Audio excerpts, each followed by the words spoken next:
I respectfully acknowledge the past and present traditional owners of the land on which this video was filmed. I would like to pay my respects to the Whadjuk people of the Noongar Nation, the Wurundjeri people of the Kulin Nation, and the Gweagal people of Dharawal country. And I pay my respects to their elders, past and present, as well as to emerging leaders. Now, what do I mean by decolonisation?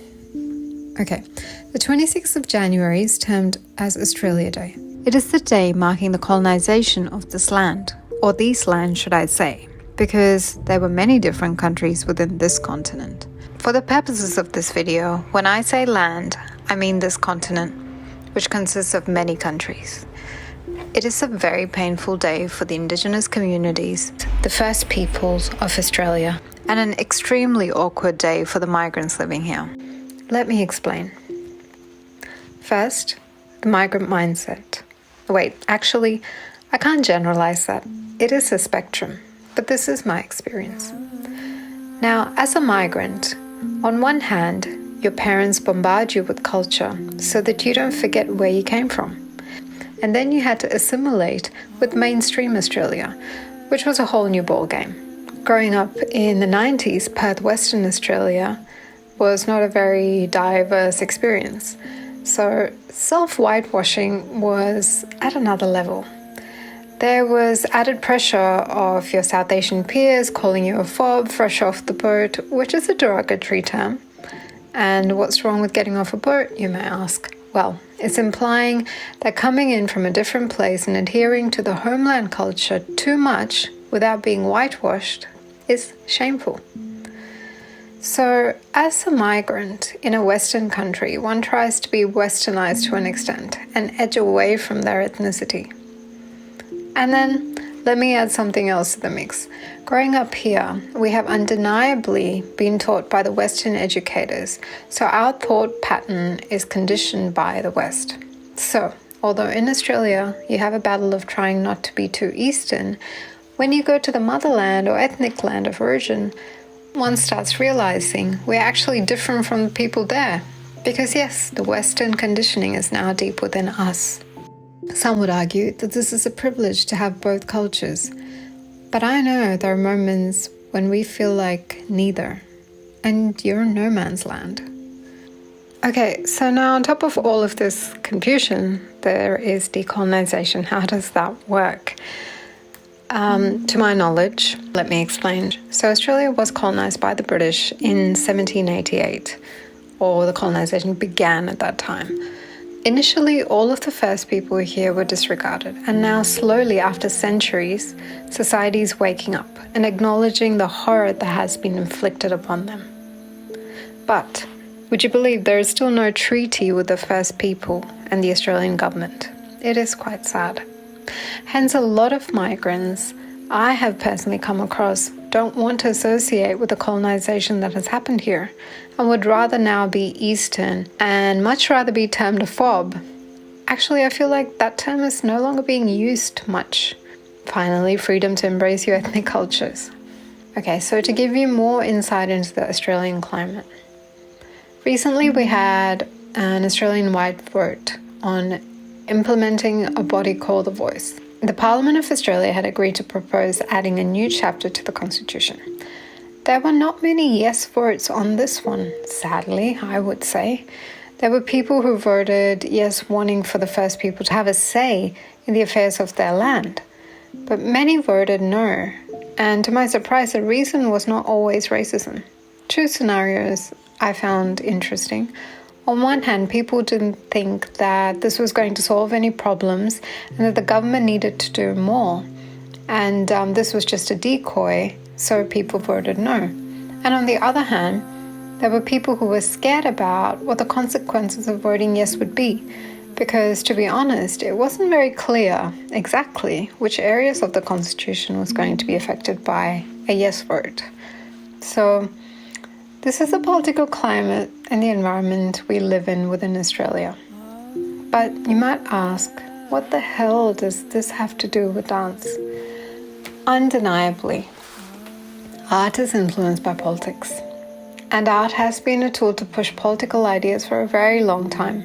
Also, when you're an artist who is not only looking to express stories about gods and ancient lands, but also tell current stories, then you need to have a right and a wrong within the world you are creating.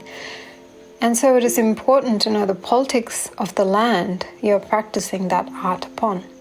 Even when we tell the story of Mahabharata or Ramayana, we can assess the rights and wrongs and take different angles on that to portray a story.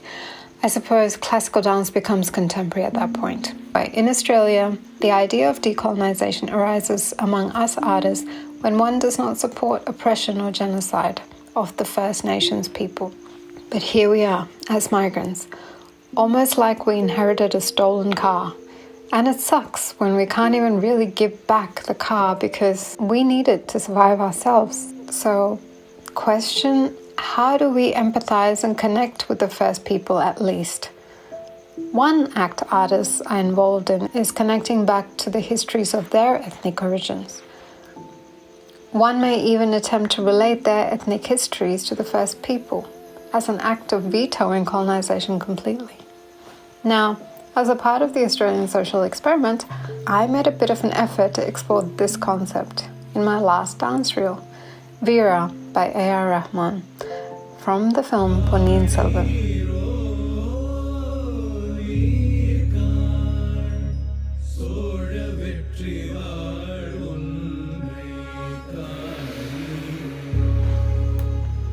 So the first element was embracing my ethnic history and telling the story of the great king Rajaraja Cholan. He is from Tanjore.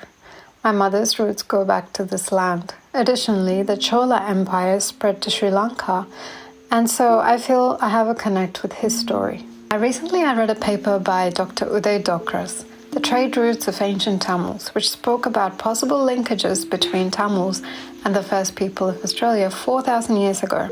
I have also heard there is a possibility of trade between the Cholas and the first people. Now, ChatGPT says it can't confirm that for me, but I'm going to go with perhaps there was a linkage. Anyway, I wanted to honor Rajaraja Cholan and his warriors through Silambam, a martial art from South India. But now it's practiced in the land down under. The next part of my journey took me to Dharawal land, Sydney. By this time of the Australian social experiment, a part of me felt like my authentic expression would be something that fuses Western and Eastern ideas. But another part of me was trying to completely walk away from Western ideas and decolonize myself. I had the opportunity to meet Shyamla, founder of Bindy Bosses, and CDM Suresh Sir, Silambam and Bharathanatyam Exponent, at a Sangam event in Melbourne. I had been following Bindy Bosses for a while and loved their work, especially the way they fused their dances.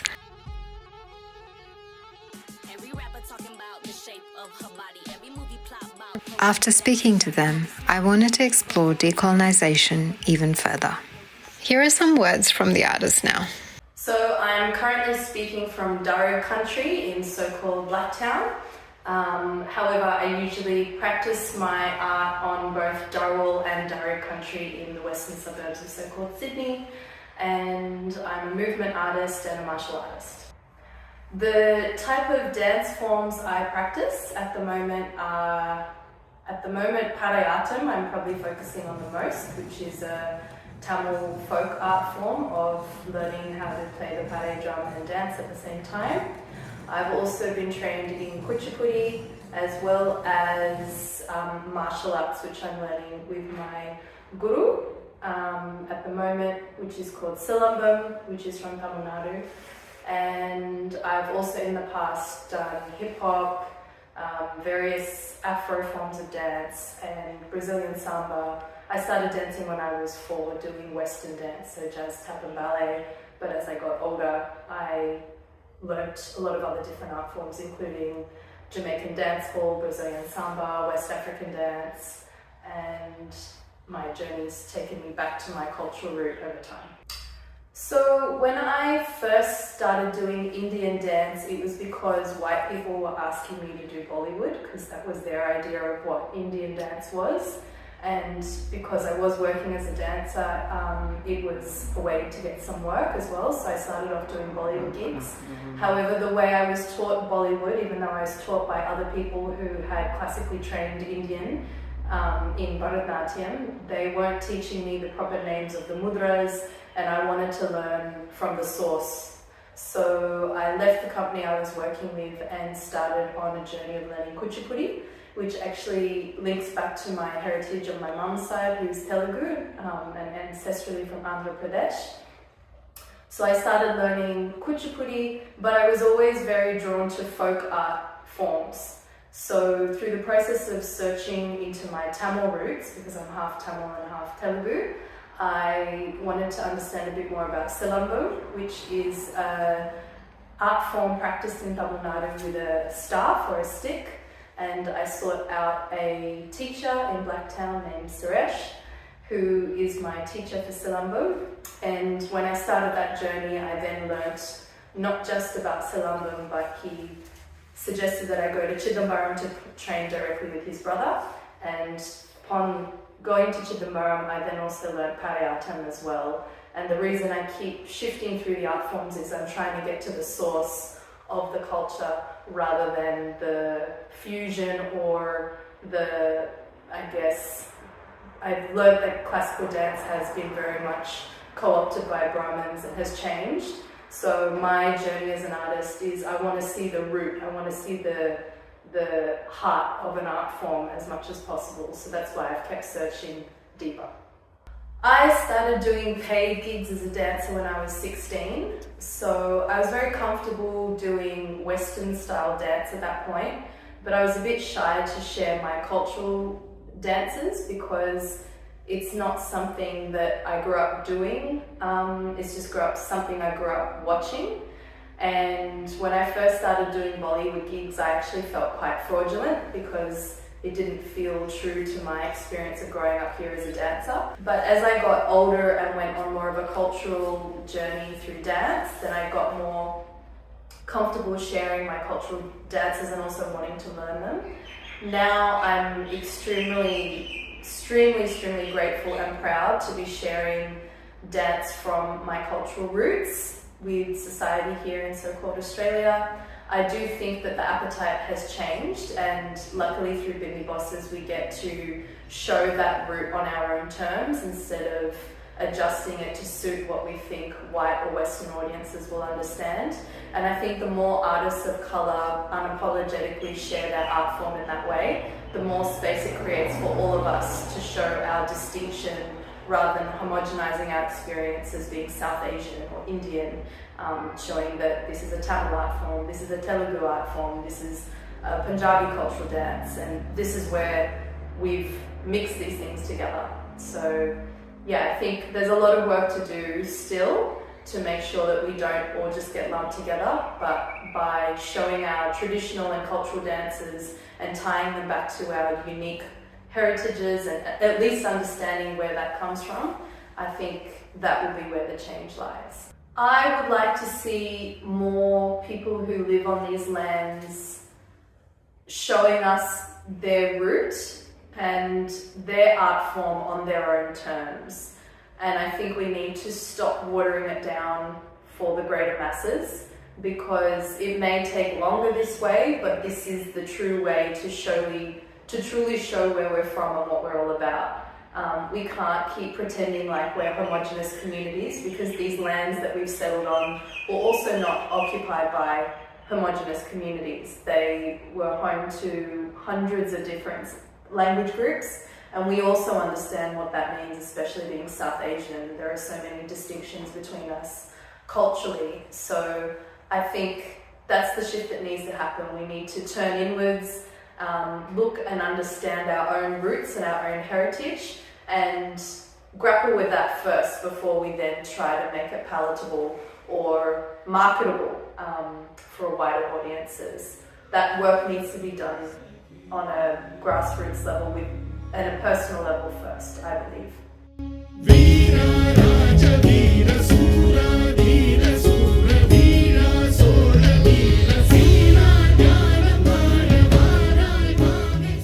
I'm practicing Bharathanatyam since 2009. I migrated to Sydney in 2009. After we danced, running the dance school in Shyamla Institute of Dance. Then after that, we running a school, we did a performance.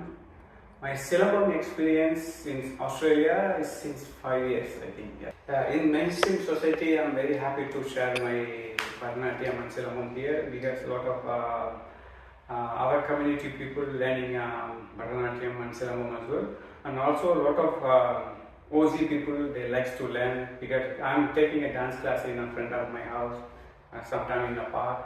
And people like to watch me. Then a lot of people came to me and asked about what this my art is. Then after I explained to them it's martial arts and Bharatanatyam, something like that. Yeah.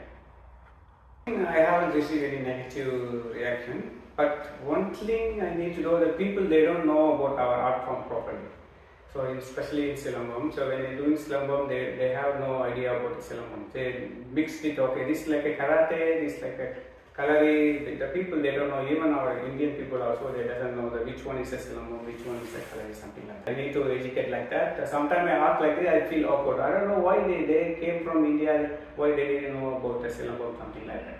That's the thing. But a lot of OZ people, they really like to watch our show, that Silambam, then ask a lot of questions about our history and Silambam, our culture, everything. Yeah. I learned from my brother. My brother, he lives in India. He's a professional Silambam martial arts teacher. So I learned from him. I taught him 5 years ago, continuously 2 years. Then my brother and I and Shobana is my wife. So we three of them, we did a performance. Then the OZ people, they don't know about the thing. When we perform, everyone can come in, then like to watch that thing. Yeah, that's how I'm very excited. I was very excited that time. Yeah. Of course, India is always best because India is a lot of opportunity there, a lot of dancers there, a lot of martial arts teachers there, a lot of opportunities there. We can perform every day, we did everything. But here is, if we compare to India, but here is not much opportunity there. So yeah, in every like Indian artist, we struggling a lot. But yeah, honestly, Silambam is more than 3,000 years old. Same like Bharatanatyam also 3,000 years old. Before 5 years, before I did, I know Bharatanatyam. I studied in a university. Then 5 years ago, I started learning Silambam. Then after every time I spoke to my brother, he explained the Silambam history. Then after I realized, so Silambam and Bharatanatyam, a lot of connection there.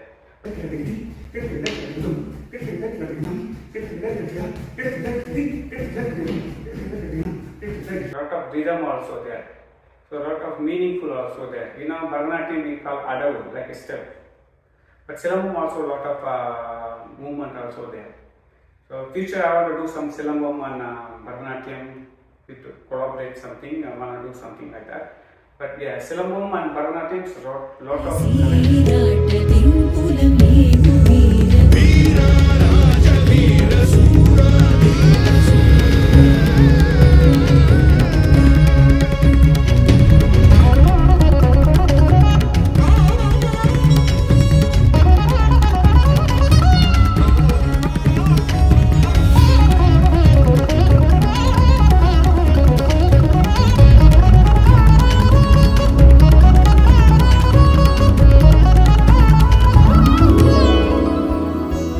As I had mentioned, I had filmed this in Darwin Land in Cronulla, Sydney.